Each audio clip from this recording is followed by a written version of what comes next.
కిందటి పాఠంలో చెప్పుకున్నాము మనం దక్షిణికంగా గోదావరి అంటే గోదావరి పవిత్ర నది కాబట్టి గోదావరి నది గురించి ఒక కవి ఒక ఊహ అన్నమాట.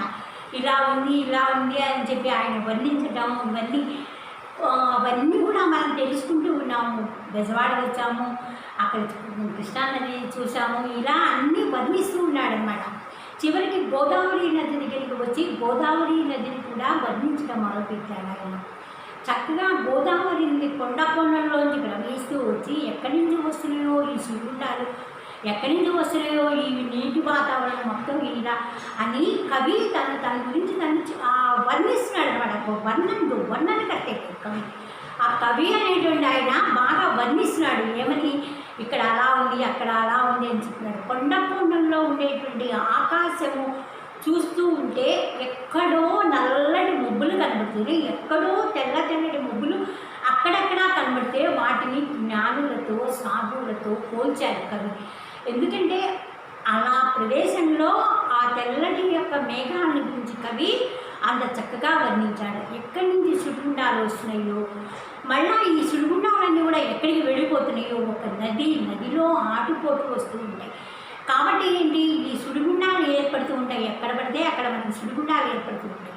ఆ సుడిగుండాలు ఎలా ఏర్పడుతున్నాయి, మళ్ళీ ఎలా మాయమైపోతున్నాయి. అబ్బా, అద్భుత శక్తి కదా, నదిలో ఇంత అద్భుత శక్తి దాగి ఉందా అని చెప్పి ఒక కళాకారుడిగా ఆ గోదావరి నదిని చక్కగా వర్ణిస్తూ ఉన్నాడు. ఎక్కడ చూస్తే అక్కడ వాతావరణం ఆహ్లాదకరంగా ఉంది.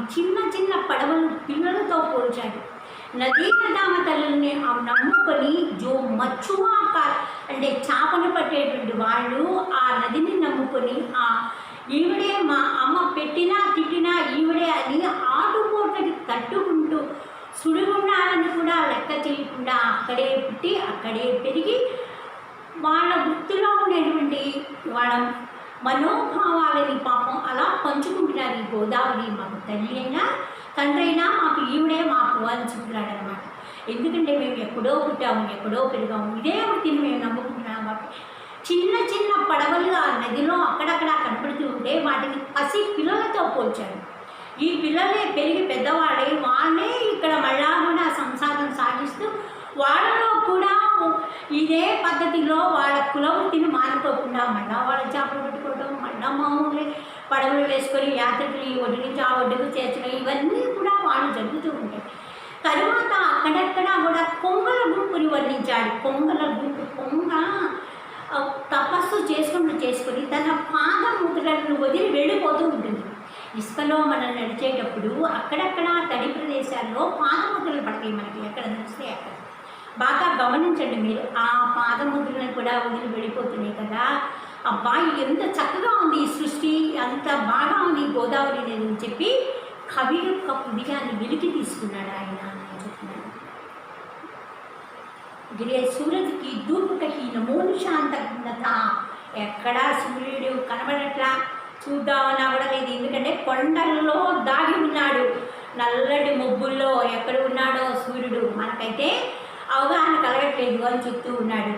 సావలా హోనే కారణం గోదావరి ధూళ దూషిత మఠమైన జల్కే ఛాయి మీ గరి కొరకితి.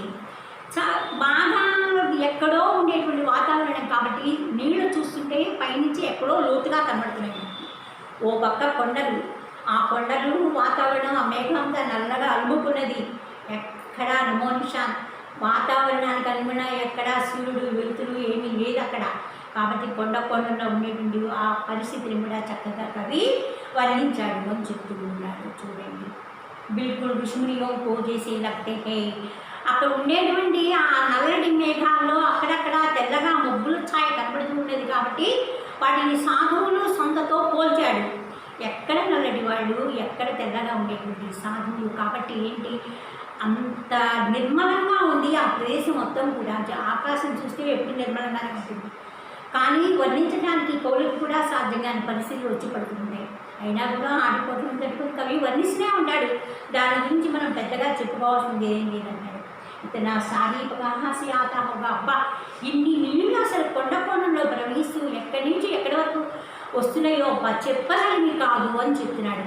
विपत्तियों से विजय सहित पार हुआ रास जिस तरह वैभव की नई नई छटाई चलाता है ఎన్ని కష్టాలు పడేవు ఆటుపోటలు తట్టి నిరంతరం సుగుండాలను తట్టుకుంటూ మళ్ళా ఆడికి వెళ్ళిపోయి మళ్ళా ఆనందం పొందటం ఇది ఒక కవి యొక్క హృదయాన్ని వెలికి తీసినాడు. గోదావరి నది ఒక్క నది వల్ల కాదు, అన్ని నదులలో కూడా ఇలాంటి ప్రభావమే మనకు కలుగుతుంది అని చెప్పినాడు.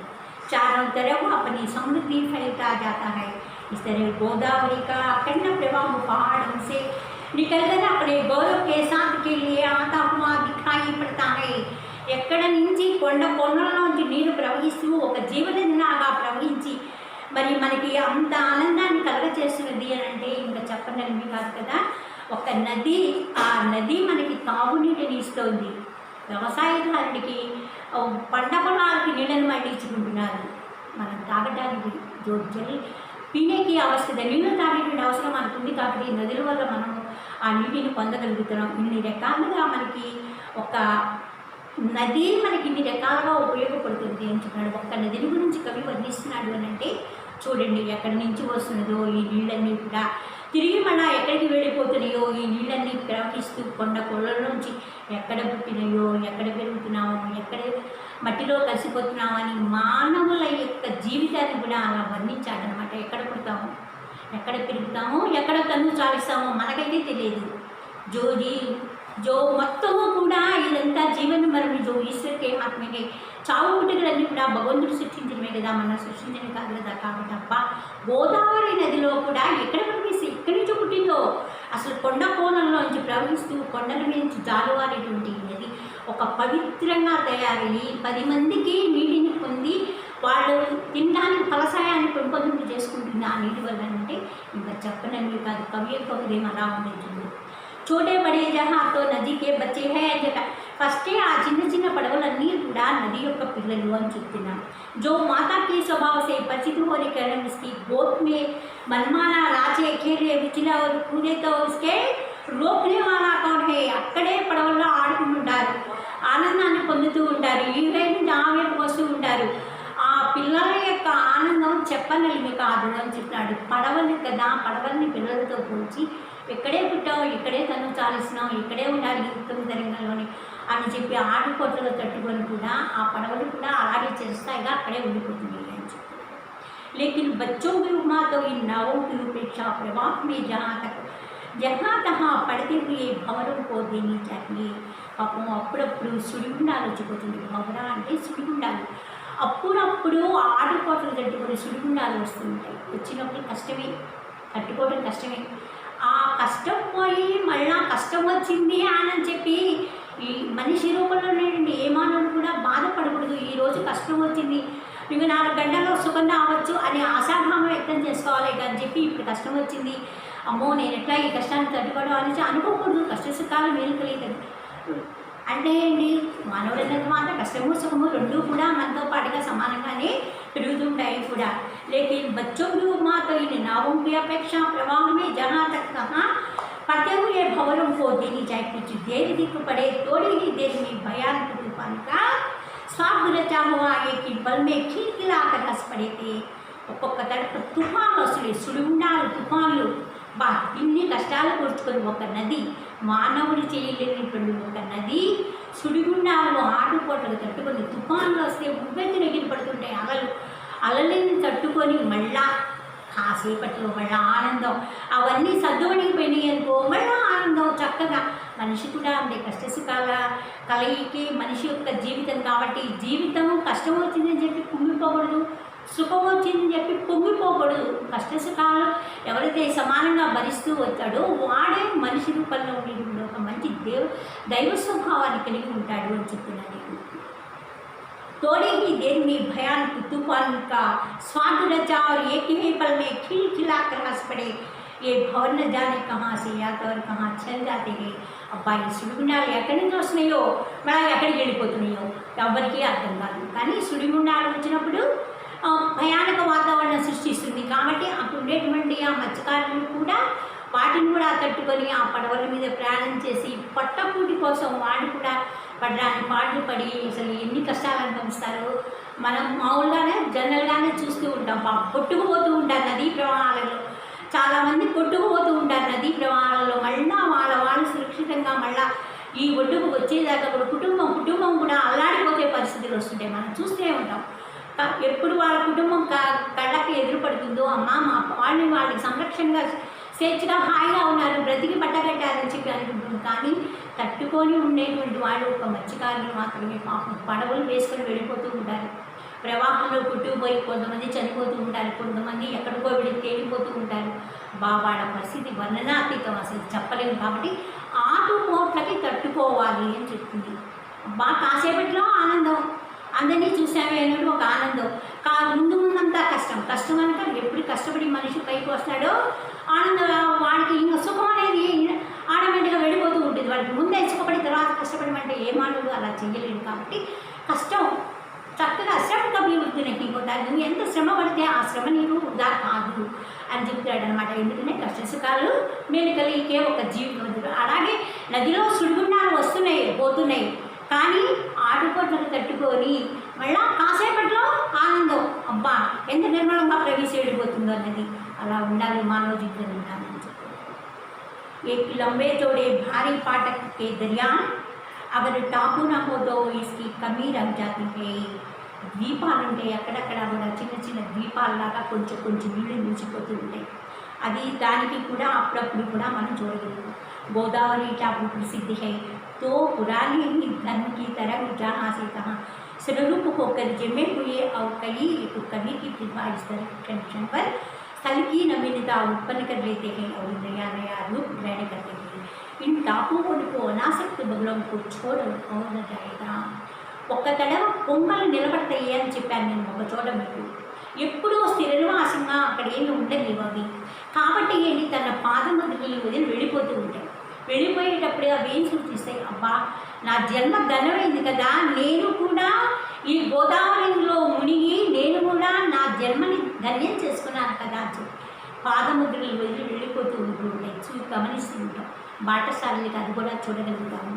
చాలు, ఈ జన్మకి ఇది చాలు అని ఉండేట అవి కూడా అని చూడగలుగుతాం. अपनी धवल चरित्र का अनुकरण करने वालों के लिए चरण चिन्हों को द्वारा अगर दिशा सूचित न करे तो बबुड़ी कैसे है. అవి పొంగలు ఎలా ఉంటాయి, ఎవరికైనా సరే ఒక మార్గం చూపిస్తాయి. చాలాసేపు స్నానం చేసిన తర్వాత అక్కడక్కడ పొంగలు కనబడుతూ ఉంటాయి. ఓహో ఇక్కడిక్కడ పొంగలు ఉన్నాయి అని చెప్పి నడుచుకుంటూ ఒడ్డుకు వెళ్ళి మళ్ళా తిరిగి నీటిలోకి వెళ్ళిపోవడం ఇలా జరుగుతూ ఉంటాయి. కానీ ఆ పాదముద్రలను కూడా అక్కడ వదిలి వెళ్ళడానికి అవి ఇష్టపడవు. కాబట్టి ఏంటి ఇంత పవిత్రమైన ప్రదేశంలో ఈ యాత్రికుల కోసం చెప్పి ఈ పాదముద్రలను కూడా ఇలా వర్ణించాడు కవి అని చెప్తున్నాడు. అలా వదిలి వెళ్ళకపోతే అవి పొంగలు ఎలా అవుతాయి అంటున్నాడు. అవి పొంగలు ఎలా అవుతాయి, వదిలి వెళ్ళిపోతున్నాయి, ఎక్కడికి పడితే అక్కడికి వెళ్ళిపోతాయి. బోని నది గోల్డ్ అంత మైండ్ ప్రవహిస్తూ ఉంటుంది. ఎక్కడ పడితే అక్కడ వెళ్ళిపోతుండే, నివాసం కోసం చెప్పి వెళ్ళుచుకుంటూ వెళ్ళిపోతుండే. కానీ వెళ్ళేటప్పుడు దాని పాదముద్రలు అక్కడక్కడ చూస్తూ ఉంటాం. కాబట్టి పాదముద్రలను వదిలి ఎలా వెళ్ళిపోతాయి, వదిలి పడిపోతుంటాయి, అంతా వెళ్ళిపోతూ ఉంటాయి, ఇంకొకటి వెళ్ళిపోతాయి. కాబట్టి నదీ కా కినారా అని మనిషికి కృతజ్ఞత జో ఖండ ఉంచే. మనిషి కూడా కృతజ్ఞత ఉండాలి, కృతజ్ఞత భావంతో ఉండాలి, కృతజ్ఞహీనుడుగా ఉండకూడదు. మనం ఎవరైనా మనకి మేలు చేసినప్పుడు వాళ్ళ ఎడల మన కృతజ్ఞత భావంతో ఉండాలి. అంతేగాని చేసిన మేలు మరవడం అనేది అసలు మంచి పద్ధతి కాదు అని చెప్తున్నాను నేను.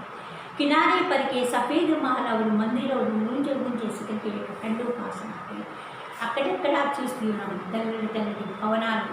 అబ్బో వీటి ముందు అసలు ఏం కనపడతాయి మనకి. ఎందుకంటే మనం ఎక్కడో ఉన్నాము, భవనాలు ఎక్కడో ఉన్నాయి, స్వామి కనపడితే కానీ కింద నుంచి మనకి పైదాకా కనబడటానికి మంచి అవకాశం అనేది మనకి ఉండదు. శిఖరికి పరంతు ఇతనే ఈ కావ్య సంపూర్ణ नहीं होता. ఈ కావ్యం ఇంకా సంపూర్ణం అవ్వలేదు. इसलिए भक्त लोग नदी की लहरों पर से मंदिर में घंटानाद की लहरों को इस पार उस पार तक पहुँच जाते हैं. ఒకరికి ఏంటంటే ఘంటానాదం వినపడుతూ ఉంటుంది. స్నానాలు చేసేవాళ్ళు చేస్తూ ఉంటారు. దూరంగా మనం ఎక్కడో నది వచ్చాము, గుడి ఎక్కడో దూరంగా ఉంటుంది, కానీ గుడిలో కొట్టేటువంటి ఘంటానాదం మటుకు ప్రతి ఒక్కళ్ళ మనసులో ఆనందాన్ని కలగా చేస్తూ ఉంటుంది. ఘంటానాదం అనేది అంత చక్కగా ఆనందంగా వర్ణించాడు ఆయన కూడా. ప్రతి గుడికి మనం వెళ్తాం, ఒక ఘంటానాదం వినపడుతూనే ఉంటుంది. వెళ్ళినటువంటి ప్రతి భక్తుడు కూడా గంట కొట్టుకుంటాడు. అది ఒక రకమైనటువంటి మొదలుపైన ధ్వనిగా మనకు వినపడుతుంటుంది. అలా కూడా కవి వర్ణించాడు అని చెప్తున్నాడు. సంస్కృతి के उपास भारतीवासी जंगल जगह गंगा जल के आधे कलश गोदावरी में उड़लते और फिर गोदावरी के जल कर लेते हैं. గంగా నదిలో స్నానం చేసినటువంటి వాళ్ళు కొంచెం గంగని చేతిలోకి తీసుకుంటారు. చేతిలోకి ఫుల్గా తీసుకున్న తర్వాత ఆ నీటిని కొంత వదిలేసేస్తారు మళ్ళీ ఆ నీటిలోనే. ఎప్పుడూ కూడా మనం దేవాలయానికి వెళ్ళినప్పుడు, ఏ తీర్థరానికి వెళ్ళినప్పుడు మళ్ళా మాకు తిరిగి మళ్ళీ ఈ పునర్దర్శనం ఇవ్వు అని చెప్పి దేవుడికి దండం పెట్టుకొని రావాలి. ఒక్క తడవతో అయ్యేటువంటి కాదు కదా ప్రసిద్ధ పుణ్యక్షేత్రాలన్నీ. మళ్ళా మాకు తిరిగి పుణ్యదర్శనం, మళ్ళా పునర్దర్శనం ఇవ్వాలి మాకు తిరిగి, మళ్ళా మేము మళ్ళా మీ దర్శనం కోసం రావాలి. అలా వచ్చేటప్పుడే మా జన్మ ధన్యమవుతుంది అనుకున్నాడు. కాబట్టి గంగా నదిలో స్నానం చేసిన ప్రతి ఒక్క పౌరుడు కూడా చేతి నిండా గంగా జలాన్ని పట్టుకొని ఆ గంగలో ఉండేటువంటి ఆ జలాన్ని కొంచెం ఆ సముద్రాన్ని ఆ నదిలో పోసి ఇంకా కొంచెం జలాన్ని తీసుకొని వెళ్ళిపోతారు. గంగా జలం అంత ప్రసిద్ధి చెందినటువంటి, నువ్వు కొన్ని సంవత్సరాలు ఉంచుకున్నా కూడా ఆ నీటిలో ఎటువంటి దుర్వాసన అంత నిర్మలంగా ఉండేటువంటి గంగ నీరు అన్నమాట అది.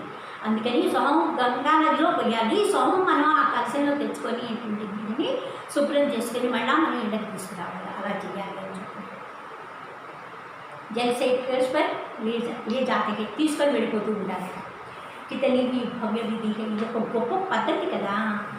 ఇది పద్ధతి అనకుండా ఇది ఒక మంచి గొప్ప ఆచారం. ఇది ప్రతి భారతీయుడు, ప్రతి వాళ్ళు కూడా గంగానదిలో ఎవరైతే స్నానం చేస్తూ ఉంటారో ఆ స్నానం చేసినటువంటిది తర్వాత గంగలో నీటిని ఆ చెంబు నిండా పట్టుకొని చక్కగా ఒక పాత్ర నిండా పట్టుకొని సొగని దాదాపు ఇంకా మిగతావి మళ్ళా పట్టుకొని ఇంటికి తీసుకెళ్ళిపోతూ ఉంటాం అన్నమాట. అంత పవిత్రమైనటువంటిది గంగా నది అని చెప్తున్నాడు.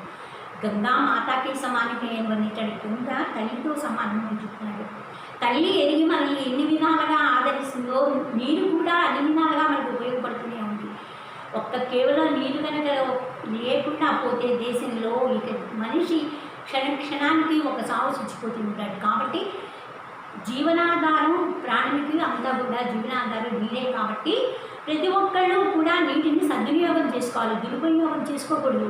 ఎందుకంటే నీరు సమృద్ధిగా ఉండేటువంటి మన ప్రాంతాలు కాబట్టి ఇవి మనకి నీటంటే కొంతగా లెక్క లేకుండా ఉండవు. కానీ నీరు దక్కని ప్రాంతాల్లో ప్రతి నీటి బిందువు కూడా వాళ్ళకి చాలా విలువైనది. కాబట్టి నీటిని మనం ఇప్పుడు కూడా వృధా చేసుకోకూడదు అని చెప్తున్నాడు.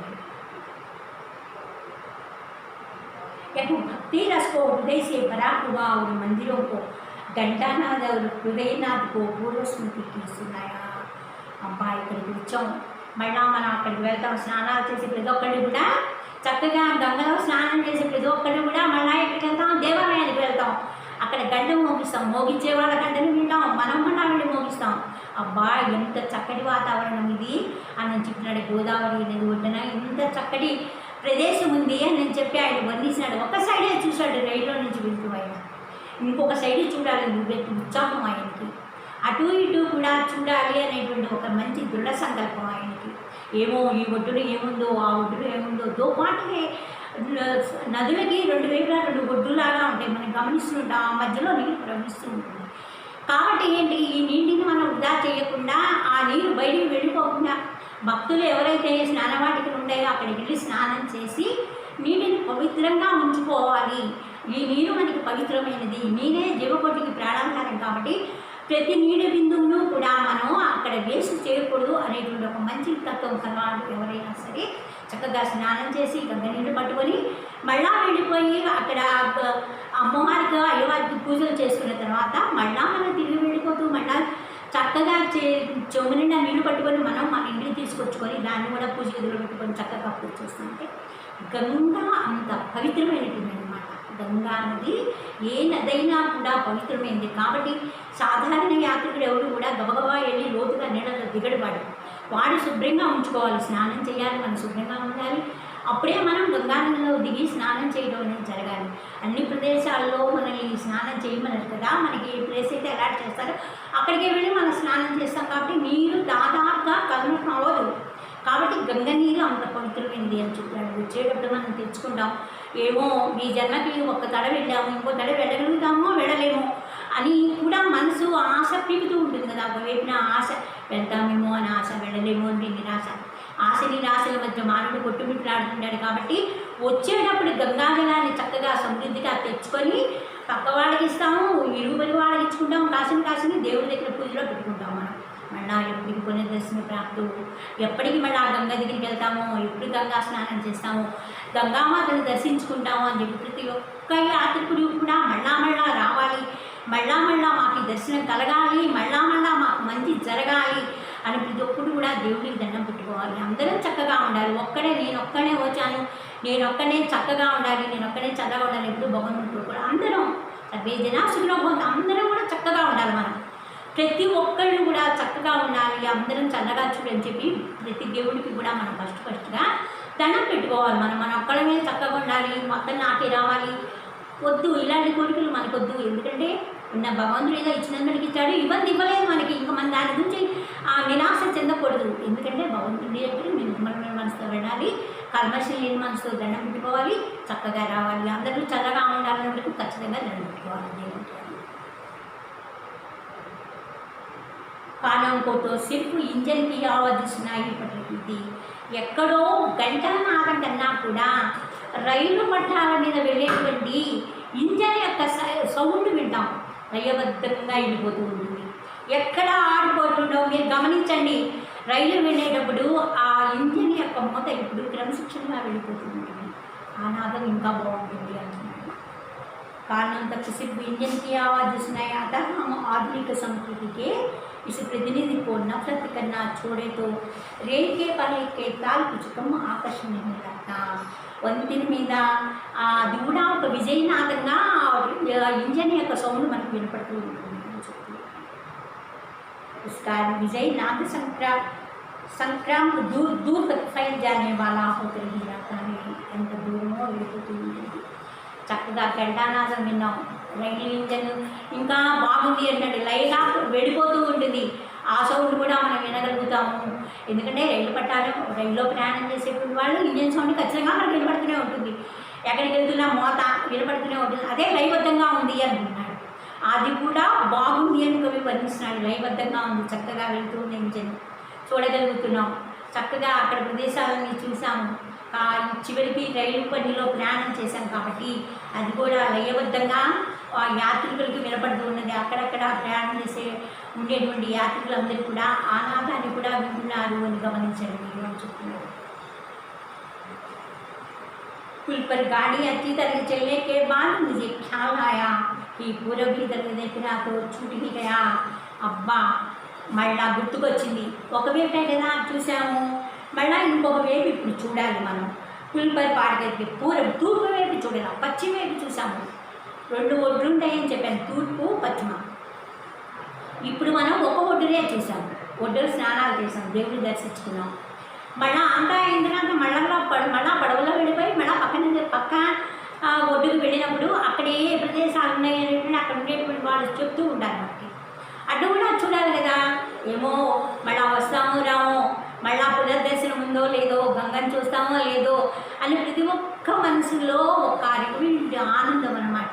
వచ్చాక చూసిపోతే పోలా, మధ్యాహ్నం ఉందో లేదో, ఇంకాసేపటికి ఏమవుతుందో తెలియదు.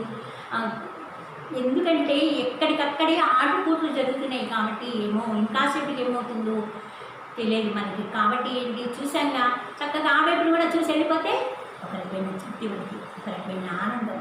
ఈ ఆనందాన్ని మనసు నిండా నింపుకొని మళ్ళా ఎవరు స్వగ్రామాలకు వెళ్ళిపోయినప్పుడు మేము అక్కడ చూసాము, గోదావరి నది వెళ్ళినప్పుడు అక్కడ అగ్గున్నాయి, ఇక్కడ ఉన్నాయి, అబ్బా కొండలు ఎంత బాగున్నాయో, అక్కడక్కడ వర్షం పడ్డది కావాలా, మొలకెత్తినటువంటి మొక్కలు ఎంత బాగున్నాయో, అక్కడక్కడ నీళ్ళు నుంచి చిన్న చిన్న గుంటల్లాగా ఏర్పడినటువంటి ఆ నీళ్ళు ఎంత బాగున్నాయో, ఇసుక ప్రదేశం కాబట్టి అబ్బో అసలు ఎంత బాగుందో అని చెప్పి మనం ఏం చేస్తాం, ఇవన్నీ అనుకుంటా కూడా మనం వెళ్ళిన తర్వాత పక్క వాళ్ళు విన్నామనకపోయినా పక్కన ఇరుగు పట్టు ఉండేవాళ్ళు 10 మంది కూర్చుంటారుగా, వాళ్ళు ఊరుకోకుండా 4 వాళ్ళు ఉంటే అడుగుతారుగా, అమ్మ ఏమేమి చూసి వచ్చారు ఏంటి, మళ్ళీ మనం ఎప్పుడైనా వెళ్ళినప్పుడు వాళ్ళు ఏం చేశారో మనం గుర్తుపెట్టుకొని మళ్ళీ మనం చూడడానికి ఒక అవకాశం కలుగుతుంది. కాబట్టి వాళ్ళు ఏమంటున్నారు, చెప్పమన్నారు అనుకో, చదువుతాము. మన ఏమైంది, చక్కగా చూసాం కదా మనం ఆనందంగా.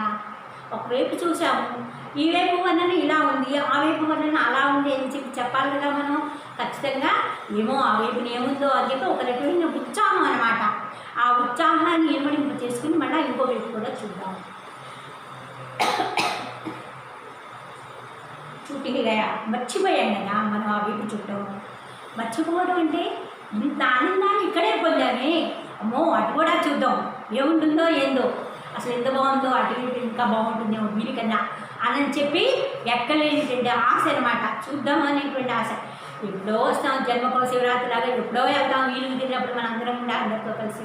అప్పుడే ఆనందాన్ని పంచుకుంటే నలుగురితో పాటుగా ఒక స్మృతిగా మిగిలిపోతుంది. ఇది బాగా తీపి వృత్తిగా మిగిలిపోతుంది. మేము అందరం కలిసి వెళ్ళాము, అక్కడ అది చూసాం, ఇక్కడ ఇది చూసాం అని చెప్పి అంటూ ఉంటే కవి హృదయమే అంత పొంగిపోయి ఆనందంతో అలా వర్ణిస్తున్నాడంటే మానవ మాత్రలో మనం వెళ్ళినప్పుడు ఇంకా రెట్టింపు ఆనందాన్ని పొందుతామని చెప్పడంలో అతిశయోక్తి ఏమీ లేదు. నిరాగి హై రోనికి నజరాయి, అక్కడ కూడా బాగా కాంతిగా ఉంది. ఎక్కడ పడితే అక్కడ బాగా కాంతిగా ఉంది. చక్కగా విలక్షణంగా నిర్మలంగా కాంతివంతంగా ఉంది. అటు సైడ్ కూడా ఓపెన్ ఎప్పుడు కాంతిగానే ఉంటుంది కదా. మరి కొండ కోణంలోంచి వెళ్ళేటప్పుడు కొన్ని గుహలు కనబడతాయి మనకి. ఆ గుహలన్నీ కూడా ఎప్పటికప్పుడు చీకటిగా కనబడుతుంటాయి మనకి. అక్కడికి వెళ్ళినప్పుడు కొంత భయం వేసినా కూడా అక్కడ ఉండేటువంటి యాత్రికులు ఎవరైనా గైడ్స్ ఎవరైనా ఉంటే మనకి చెప్తారు. వాళ్ళకి భయం ఉంటుంది కాబట్టి పొద్దున్న వేస్తే వాళ్ళు ఆ ప్రాంతంలో సంచరిస్తూ ఉంటారు కాబట్టి వాళ్ళు మనకి కాస్త కాస్తైనా సరే చెప్తారు మనకి. కాబట్టి అటువైపు వాతావరణం కూడా భలే అందంగా ఉంటుంది. पश्चिम की तरफ गोदावरी जितनी चौड़ी थी उसने भी ज़्यादा पूर्व में పశ్చిమ వైపున ఎంత లోతుగా ఉందో తూర్పు వైపున కూడా అంతే లోతుగా ఉంది అని చెప్తున్నాడు. అంతేగా మరి రెండు వైపులో నదులు ఉన్నప్పుడు అటు ఎంత లోతు ఉంటుందో ఇటు కూడా అంతే లోతు ఉంటుంది. గమనించినటువంటి దాన్ని అదొక్కటేమో అని చెప్తున్నాడు.